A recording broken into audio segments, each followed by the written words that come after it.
चाळीसगावला साधारणतः 39 किलो एफेटामाइन जे ड्रग्ज बनावट करण्यासाठी वापरलं जातं ते एफेटामाइन चाळीसगाव पोलिसांनी ट्रॅफिकच्या पोलिसांनी चाळीसगाव हद्दीमध्ये ते पकडलं।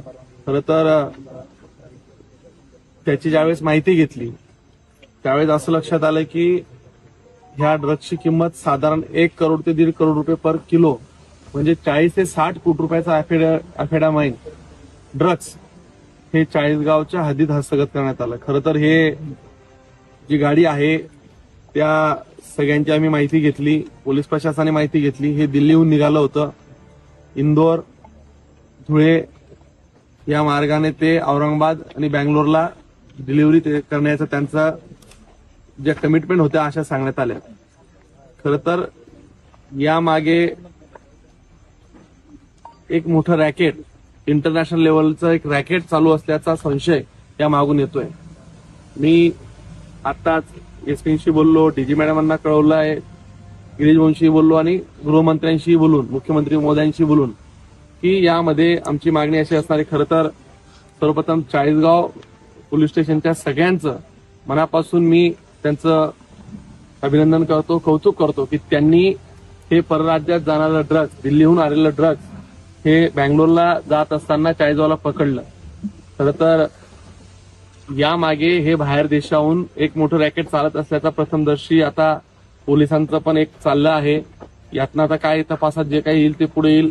हा जो इथं ड्रायव्हर ज्याला पकडलाय तो एक छोटासा एक भाग आहे, परंतु यामागे एक मोठं रॅकेट, मोठं सिंडिकेट, यात बरेचसे मोठे लोक असण्याची शक्यता आहे।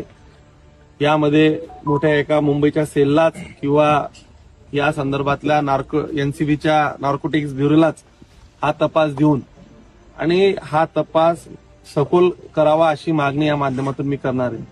खरं तर यामागे एक मोठं अर्थकारण, देशातली एक पॅरलल अर्थव्यवस्था या माध्यमातून उभी करण्याचे काही लोक प्रयत्न करतात।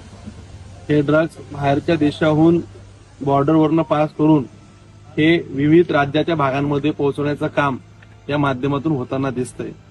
मला असं वाटतं की यात आता पुढे काय होईल मला माहिती नाही, म्हणजे पुढे या तपासात आता पोलिसही तपास करतील, परंतु या माध्यमातून राज्याला आणि देशाला या अशा बाहेरच्या सगळ्या शक्तींकडून एक मोठा धोका हा निर्माण झालेला दिसतोय।